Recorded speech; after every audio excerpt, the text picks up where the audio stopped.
Hey Chemistry, Mrs. KJ here. I am going to go over lesson 1.02 and we are going to begin talking about gases. So let's look at our diagram. A gas is composed of atoms and or molecules that are in motion. Okay, all particles are always moving. Gases are a great example of when they are moving rather quickly because of their temperature. The higher the temperature, are they going to move faster or slower? They're going to move faster because they have more energy. Because gases are also in motion, we also have diffusion. Diffusion, remember, is when you move something from a high concentration to a low concentration, like a waterfall. It just does it automatically. Gases are composed of atoms and or molecules that take up space. The fact that something takes up space is simply the definition of volume. Gases are composed of atoms and or molecules that have space between them.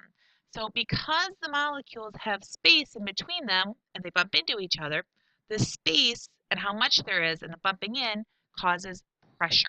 And because there's pressure, we can also compress them, compressible, meaning that we can squeeze them closer together.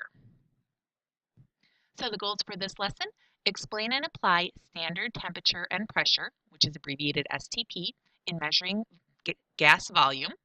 Explain how collision theory explains the behavior of gases. So collision means what?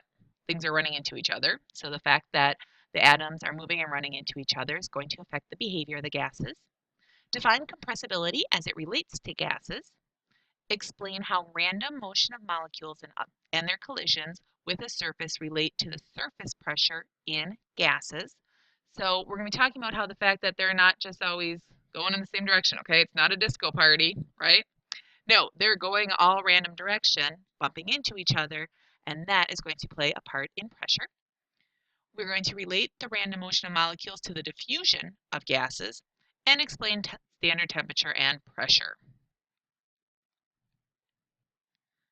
All right, so as we continue on with exploring the behavior of gases, you can use a student guide to take notes if you want to go into the lesson and download it. So what is a gas? Matter exists in several states: solid, liquid, gas, and plasma. Like all matter, gases have mass, meaning what? Basically that they're made up of stuff. So gases have mass, but they have no definite shape or volume. So that means they will fill whatever container they are placed in and thus take the shape of the container. So if we have gases in this beaker that is sealed, they are going to spread out and take up all the space that they possibly can. If we were to squeeze the cover down to about here, the gases would simply do what? Squeeze together. Scientists now know that a gas consists mostly of empty space interspersed with atoms or molecules. So look at this. Now, it's hard for us to imagine empty space because right now when we think of empty space, there's air there, right? But really, in between the air particles, there's empty space. So it's kind of weird to think about. But if you look at this picture, you can say like, oh yeah, usually we would say there's air in between the green dots, but nope, because air is the green dots in this picture. So there's a lot of empty space in between the molecules, and that's part of what's going on with pressure and all the collisions, empty space. Scientists, oh, I read that one. So the molecules move rapidly, collide with each other, bounce off, and collide with walls of the container. A simple balloon can demonstrate much about gas behavior. So balloons are a great thing to have in this lesson, including a cat in your face, geez. And with the balloons, you can really think about the fact that you know all this.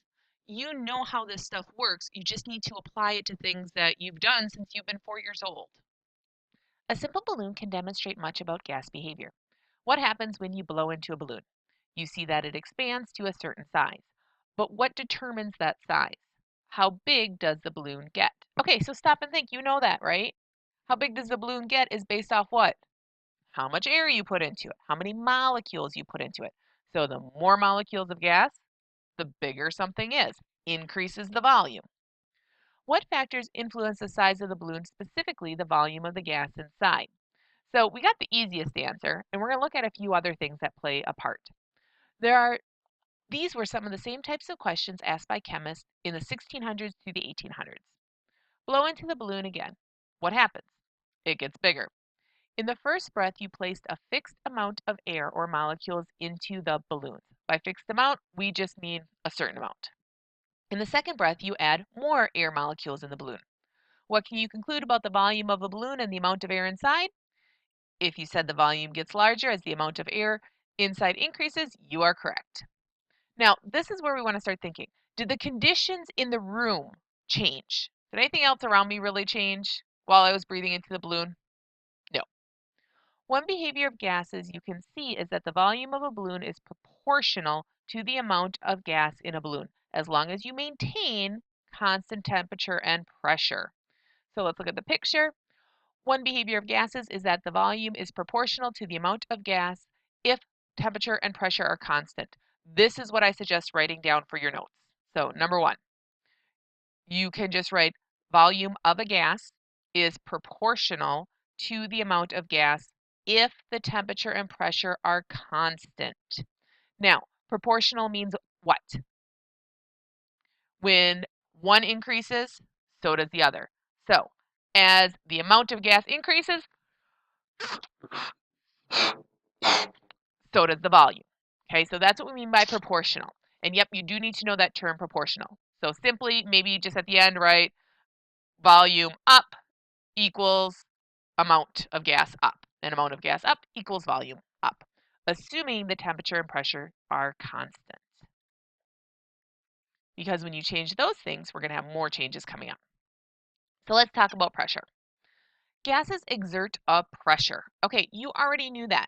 Okay, if you've ever looked at your car tires, which if you haven't and you drive, you should, okay, you can measure the force exerted per unit area inside a tire with a pressure gauge. So when you put the gauge in, the little end pops out, and you can see how much air pressure there is. Changing the volume of a gas changes the pressure it exerts on the container. So if I have my balloon and I squeeze it, I change the volume, right? You take up this much space, I squeeze it, it's taking up less space, so I'm changing the pressure. You can see it too in the color change, right? Which is nice about a balloon. So you can see that there's definite changes going on. And the carbon dioxide in a fire extinguisher loses pressure when the valve is released. So maybe you've seen where people like sit on a scooter and they hold a fire extinguisher and then they shoot it and it makes them move backwards because of the amount going out, equal and opposite reaction, one of Newton's laws, and it's a pressure issue as well. So take a balloon, place 1 or 2 breaths of air in it and tie it off. Take your finger and press on one side of the balloon and let go. What happens? Well, obviously, you make a dimple, right? Ooh, and then it pops back out. But why? Why does it pop back out so instantly? Okay, that has to do with when you let go, the air inside the balloon exerted an outward force that restored the balloon's shape. So gases exert a force. Write this down. Gases exert a force. Specifically, the air molecules inside collide with the walls of the balloon and exert a force. We call that force pressure. So pressure is the force applied to a unit area of surface. So what that means. So let's stop. Just look at the definition on the screen. The force applied to a unit area of surface. So if I push my hands together, okay, yep, no big deal. But what if I pushed as hard as I could and just pushed with my thumbnail? Okay, I'm not even going to do it. Why? Because it would hurt, right? Why? I'm just as strong this way as I am like that. What changed? Not my force, but the area I applied it to. Okay, just like if I have my pen, right? Doesn't hurt. Push it like that, it's going to hurt because I changed the area that all the force is going on. That's what pressure is. Now, the gas molecules aren't just sitting there, right? They're moving. They're going crazy. They're having this big wild party. And when they get squeezed together over here, as soon as you let go, they want to pop back, right? They want to spread out as far as they can, basically instantly. So write down pressure equals the force applied to a unit area of a surface. And if you want, make the little example. Oh yeah, side of the pen doesn't hurt, but the tip does because there is less area. And gases exert a force. So gases want to spread out. Write that down. Gases want to spread out. That is their force, and they spread out to the whole container. As always with these, make sure you hit pause when you need to write down what you need. Pressure is defined as the force per unit area. The metric system unit of pressure is the Pascal, capital PA, named after the French chemist and mathematician Blaise Pascal. Common pressures are measured in kilopascals. Again, kilo means 1,000, so 1 kilopascal equals 1,000 pascals. Besides observing pressure in balloons, you probably encounter pressure when you inflate other things such as bicycle tires, car tires, basketballs, or soccer balls. The Earth's atmosphere exerts a pressure called barometric pressure. Okay, so write down Pascal, abbreviated PA, kilopascal, abbreviated kPa equals 1,000 pascals, and write down unit for pressure. Now, barometric pressure or atmospheric pressure. It's more commonly called atmospheric pressure, but it's the fact that the air is pushing on you right now. So how come you don't feel it? Well, how come I don't really notice that my shirt's pushing on my shoulder? I do as soon as I put it on, right? But then my body gets used to it and my body ignores it. Okay? Same thing. Your body is used to the fact that there's always, your entire life, been air pushing on it. So it's like no big deal. That's just how it normally feels. But it's weird to think that right now there's 14 pounds of air pushing on your eyeball. How weird is that? All right. So make sure you write down barometric pressure and atmospheric pressure, which is the pressure of the atmosphere or the air around you. And it's about 15 pounds per square inch. All right, let's look at the picture. In 1643, Evangelista Torricelli invents the barometer to measure the pressure of gases. Pressure is commonly discussed in terms other than pascals. You may also encounter other units of pressure, because atmospheric pressure was first measured with a Mercury Barometer. You may see pressure measured in units of millimeters of mercury, or mm, capital Hg, also called torr. So write these down under your units. You can have a torr, you can have millimeters of mercury, and this unit was named after Evangelista Torricelli, who came up with the principles behind the barometer in 1600. So a barometer is pretty cool. Think of when you have a straw and you suck out of the straw, you know how you make the liquid come up, and then if you quick put your finger on it, you can force the liquid to stay halfway up your straw, and if you let go, the liquid falls down. Well, basically that's what a barometer is. It's mercury basically through a straw, and when the atmosphere pushes on it, when we have a high pressure system, which gives some of us really bad headaches because it's pushing on our sinuses more than 14 pounds, okay, and they're basically balloons right here under your cheeks. So when the atmosphere pushes, it lowers the millimeters of mercury, and when you have low pressure, the mercury can rise. So that's how they do it. You can also do it even just with water. They sell barometers now like at Menards, which are pretty cool. And you can watch the level of water change based on the atmospheric pressure. All right, next one. Gases are compressible. Write that down. Now take your balloon and squeeze it with both hands. What happens? The balloon probably shrinks or compresses. Why? As you increase the squeeze on the balloon, you increase the outside pressure around it. Okay, now this is where it gets a little bit tricky. There's pressure inside the balloon, right?